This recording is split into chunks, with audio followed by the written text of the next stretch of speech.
മോഹൻലാലും ബ്ലസ്സിയും വീണ്ടും. തിരക്കഥ ശങ്കർ രാമകൃഷ്ണൻ. തന്മാത്ര, പ്രമരം, പ്രണയം എന്നീ ചിത്രങ്ങൾക്ക് ശേഷം മോഹൻലാലും ബ്ലസ്സിയും ഒരുമിക്കുന്നു. ശങ്കർ രാമകൃഷ്ണൻ രചനയിലാണ് മോഹൻലാൽ ബ്ലസ്സി ചിത്രം ഒരുങ്ങുന്നത്. ഇതാദ്യമായാണ് ബ്ലസ്സി മറ്റൊരാളുടെ രചനയിൽ സിനിമ ഒരുക്കുന്നത്. 2026 ചിത്രീകരണം ആരംഭിക്കാനാണ് തീരുമാനം. ഗ്രേഡ് ഷെയ്ഡ് കഥാപാത്രത്തെയാണ് മോഹൻലാൽ അവതരിപ്പിക്കുന്നത്.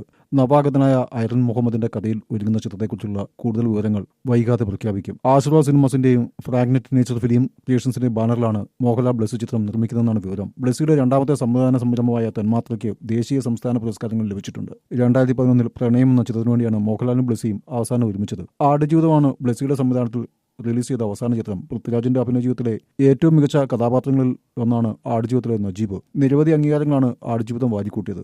അതേസമയം പുതുവർഷത്തിൽ വമ്പൻ പ്രൊജക്ടുകളാണ് മോഹൻലാലിനെ കാത്തിരിക്കുന്നത്. മോഹൻലാലും തനിമൂർത്തിയും ആദ്യമായി ഒരുമിക്കുന്ന തുടരും ജനുവരി 30 റിലീസ് ചെയ്യും. ഇടവേളയ്ക്ക് ശേഷം മോഹൻലാലും ശോഭനയും ഒരുമിക്കുന്ന ചിത്രം ഏറെ പ്രതീക്ഷ നൽകുന്നു. മോഹൻലാൽ പൃഥ്വിരാജ് ചിത്രം എമ്പുരാൻ മാർച്ച് 27 റിലീസ് ചെയ്യും. ദിലീപ്, വിനീത് ശ്രീനിവാസൻ, ധ്യാൻ ശ്രീനിവാസൻ എന്നിവരെ പ്രധാന കഥാപാത്രങ്ങളാക്കി നവാഗതനായ ധനഞ്ജയ് ശങ്കർ സംവിധാനം ചെയ്യുന്ന ഫാഫ ബായ എന്ന ചിത്രത്തിൽ അതിഥി വേഷത്തിൽ മോഹൻലാൽ പ്രത്യക്ഷപ്പെടുന്നുണ്ട്.